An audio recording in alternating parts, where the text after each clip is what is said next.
Hello, everyone, and welcome to episode 10 of the Fires in Grading. I'm your host, Garth Larson, and joining me, as always, Don Smith and Becky Pepler. Don, Becky, thanks so much for joining today. Fantastic. Today, I am super excited to talk about a frequent fire that we hear when we go in and work with schools, which ties to the neighboring district.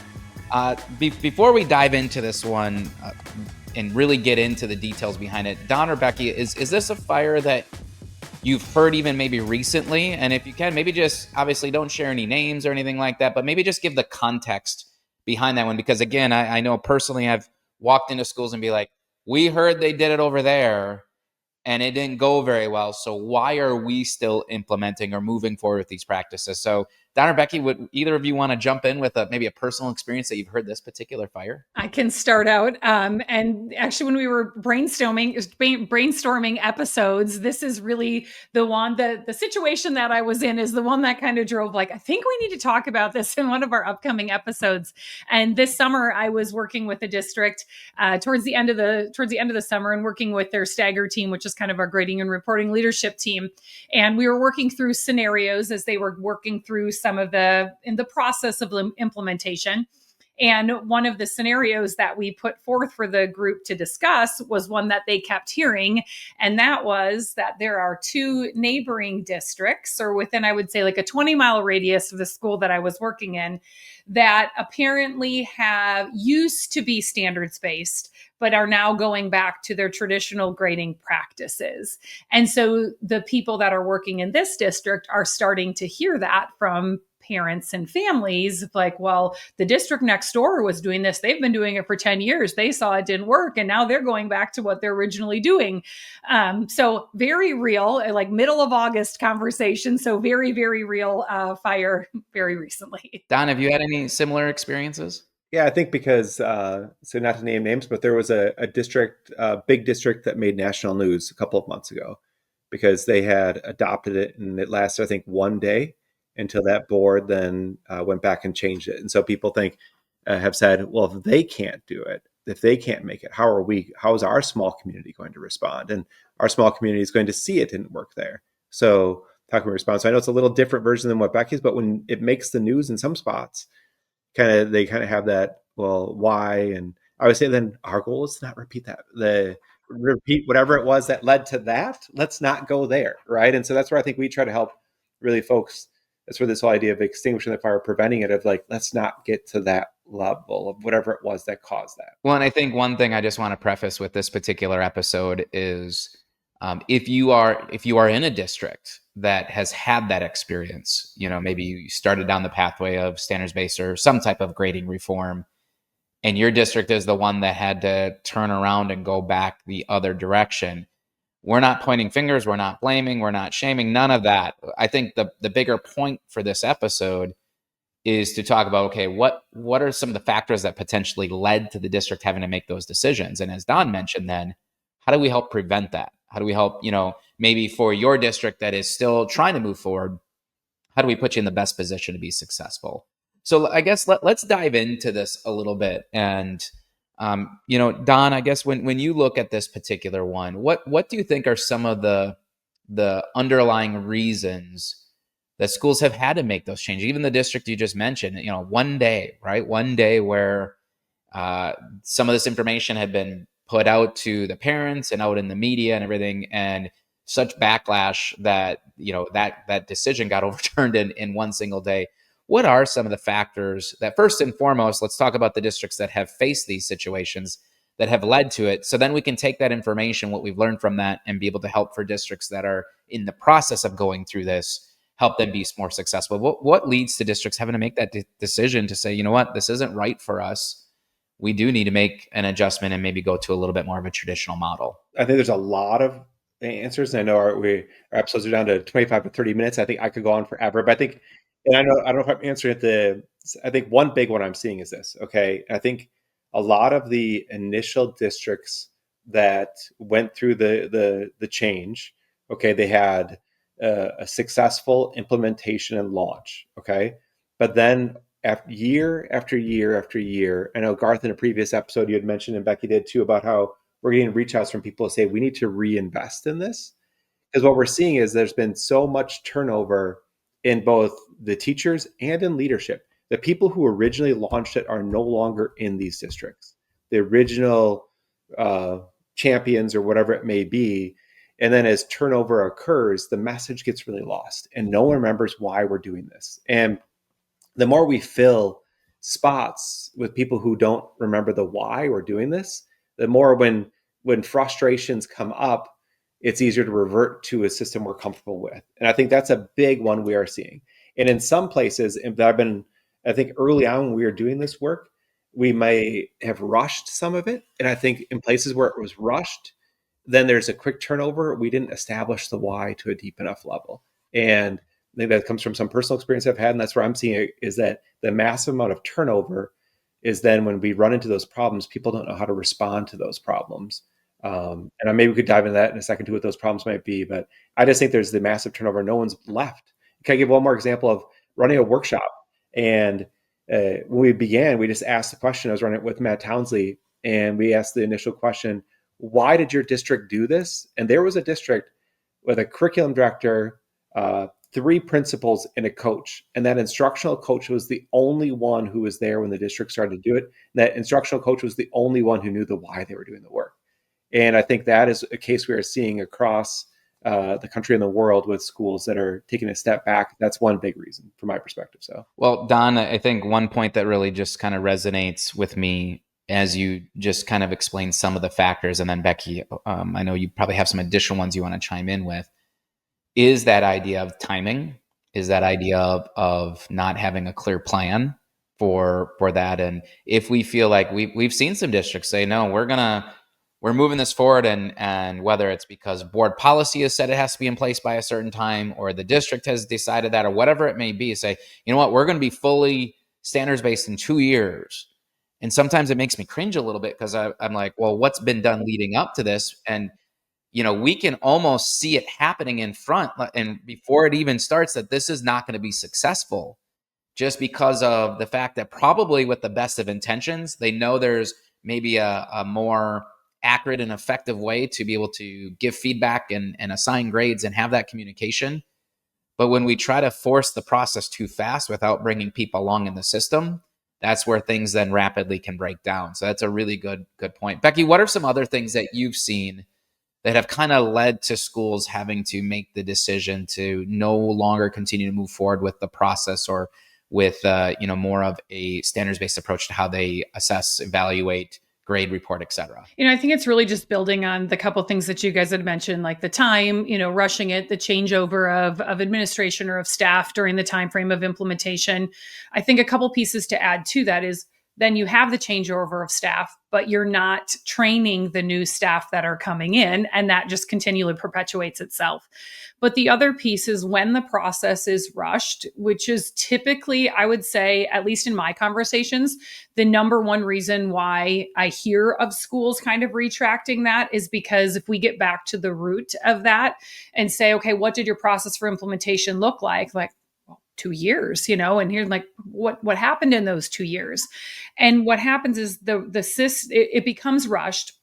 And then it becomes not the system. It doesn't become sustainable, right? For the educators, the administrators, for anybody that's involved in that process, because there hasn't been systems developed or put in place to be able to adapt to the changes that need to occur with the implementation of standards-based grading and the changes that you're expecting teachers to make, update assessments, look at their standards, think about how they're reporting different, communicating different. We have to remember that that's a change for most educators as well.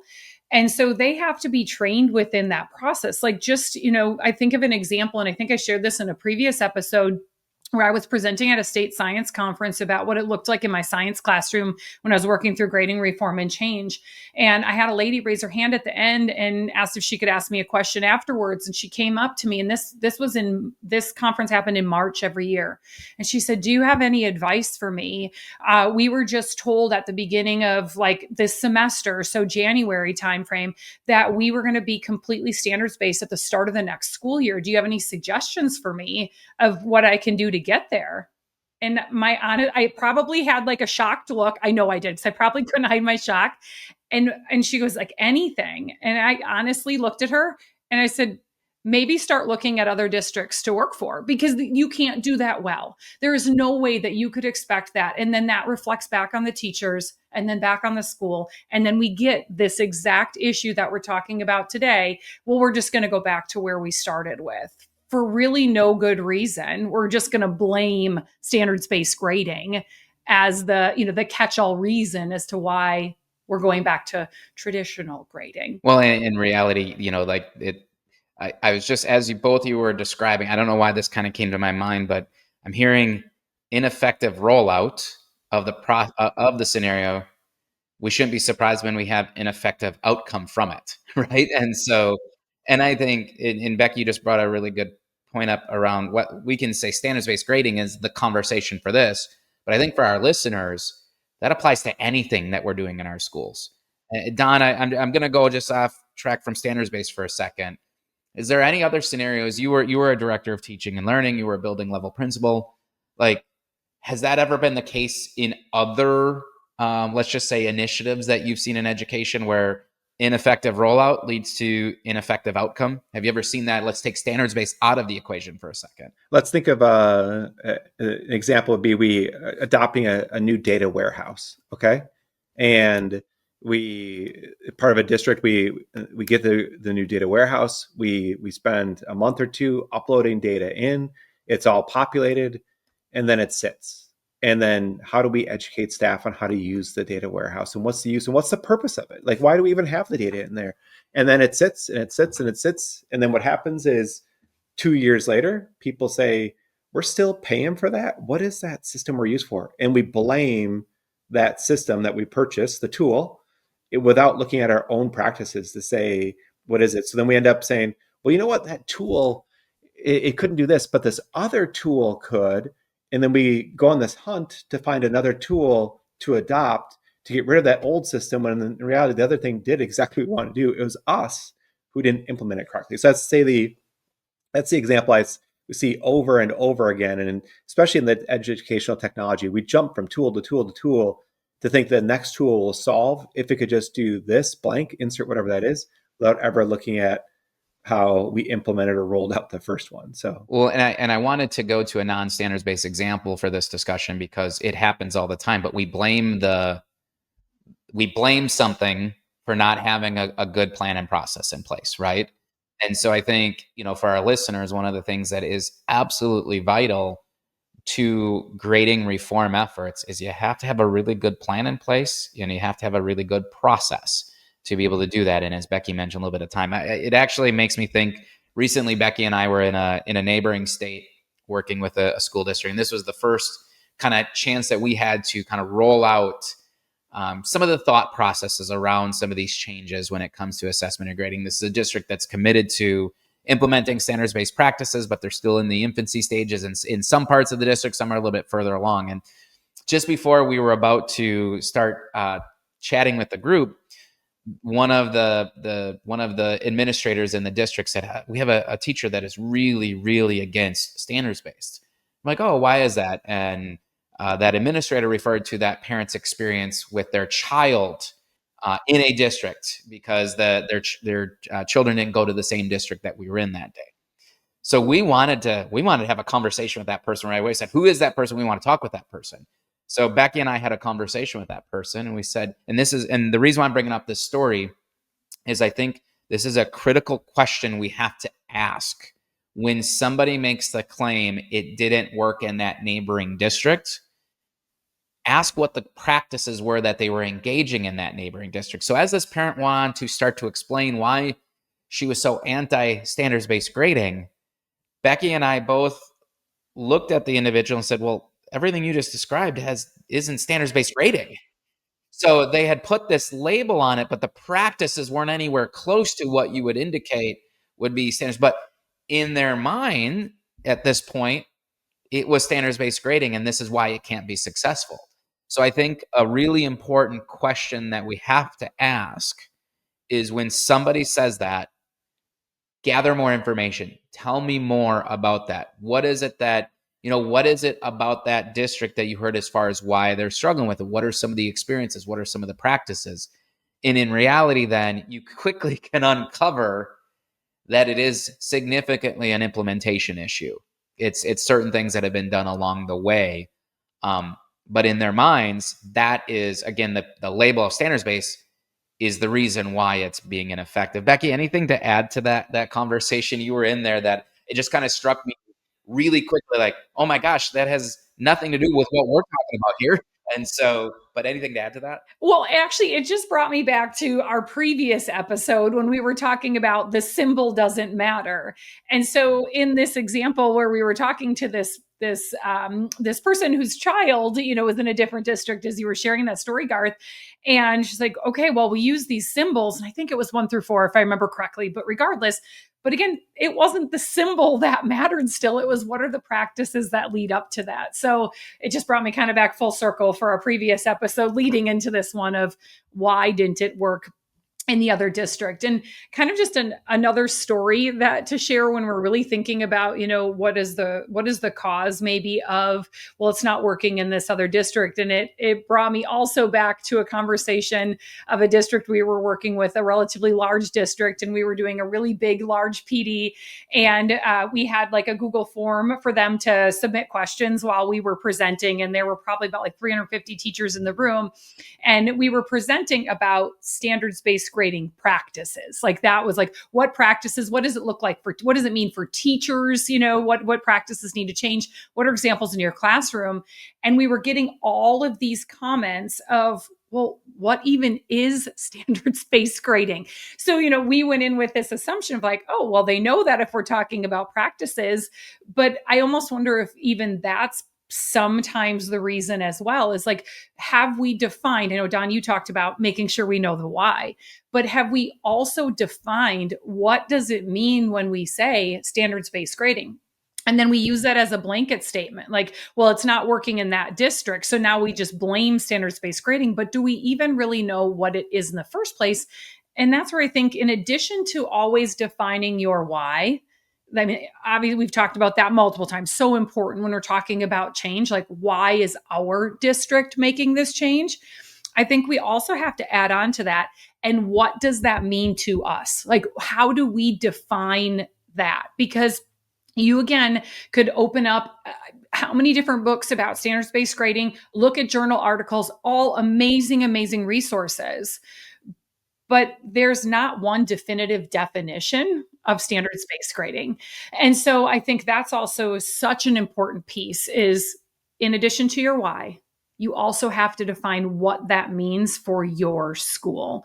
And I think that could be part of the barrier to this fire also, of we just kind of put it as a blanket statement, and we blame it as a program, the next thing that we're doing. I have something I want to add, but I'm going to put Becky on the spot here and say, okay, can you answer that in 60 seconds or less, Becky? Could you answer for folks and define what is standards-based grading for them? Yeah, and I would say it's a system that we utilize in our schools that puts a focus on growth. It puts a focus on very clearly articulated learning goals and how we improve that learning over a period of time. Don, so I know we don't have a ton of time left here on this episode, but I do want to shift just quickly, because I know we have a variety of listeners for this show. We have teachers, we have leaders, but I do want to focus a little bit on the leaders for a second here. And when I think about any type of reform efforts in education, whether it's standards-based or anything else, a lot of the time when we look at those reform efforts, we have to look at two things: culture and leadership within the building. In your opinion, what are some of the kind of leadership tips that are important to make sure that we don't get in the same scenarios, maybe what we see in the neighboring district? I know you do a lot of work around leadership efficacy and those types of things. But if we're thinking about this around grading reform itself, what is really important to take into consideration when it comes to both the culture within the building, but in particular, because we know culture is also often driven through leadership, things that leaders need to understand to help this be successful? Yeah, and for taking half a step back, I think back to our episode we had with Chad Lang, and there's something he said that shook me to my core, and it was that a lot of times this feels like an experiment, and he used the word experiment, and I just keep thinking it connects back to what we said about rollout of this is not an experiment, but when we rush it, it feels like it is, right? So then, as we're leading that, having the lens of like, how do we lead this so it isn't an experiment we're doing here? This is a proven method we're getting towards clarity and consistency when we're working with them. Of where I say one thing I say to administrators is, you don't ever have to be masters in a content area, but you really need to be masters in the process. So you can sit down with a teacher and explain through every part of the process as we're going through this change. So eventually, then, when you're sitting with a parent, you can explain to the parent, here's where that grade comes from. That grade comes from, you see these assessments, then those assessments were made up of these targets or standards, and these standards or targets were picked from blank.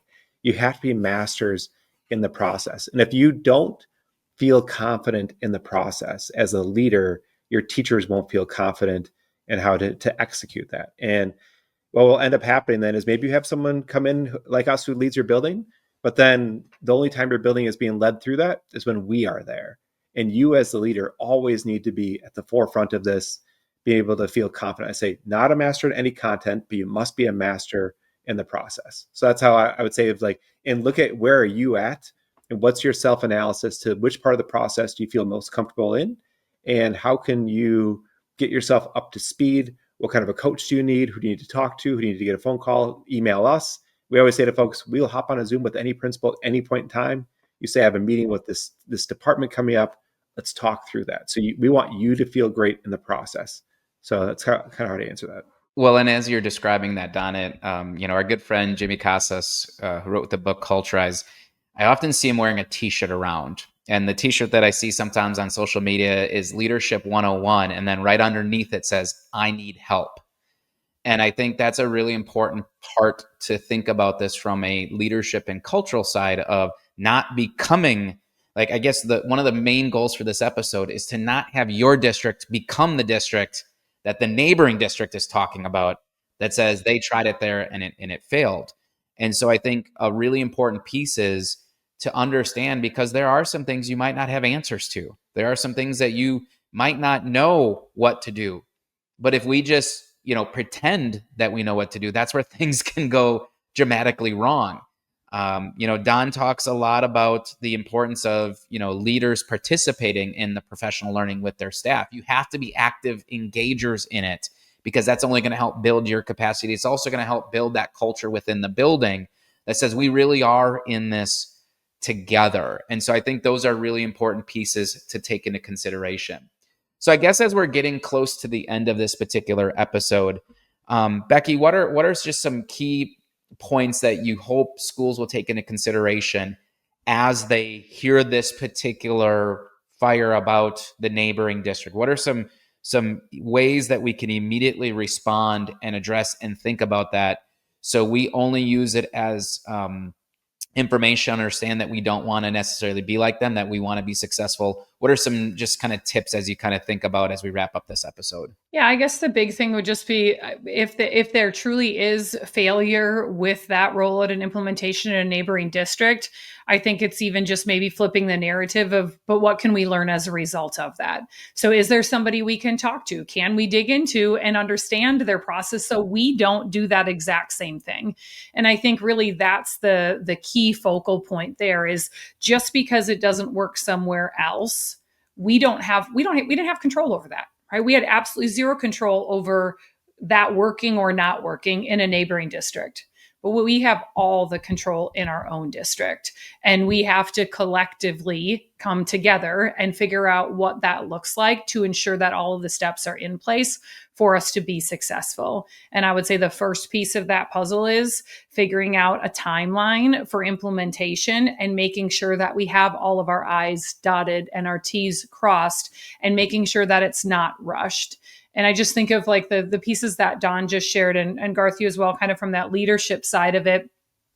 I truly cannot imagine going through this without having leadership that was supportive. I mean, there is absolutely no way that I could have done this in my classroom and been successful at doing it if I was on an island all by myself. There's absolutely no way. So I can see if that is one of the flaws in the system, I can absolutely see where it would fail epically, or you would have teachers who are going to push back continuously because if they're not supported in the work, how can we expect them to do that work? They have to have a leader that's going to be there for that support. Just as you were talking, I don't know why. I know Don always says, like, sometimes in these shows, there's something that just kind of hits you, right, in terms of a statement. And I don't know why I haven't thought of this more, but the idea that we don't control a single variable of what happens in a neighboring district. Yet we're talking about it. We talk all the time about gosh, why did I not think of this earlier? But we talk all the time with teachers around, when they talk about things happening in a student's life outside of the school system and all of these factors, that we emphasize that, yes, we need to understand that, but we have no control what happens outside of the time that our students are with us. Well, that is such an important point. We have no control over what happened in the neighboring district. That's a zero variable for us.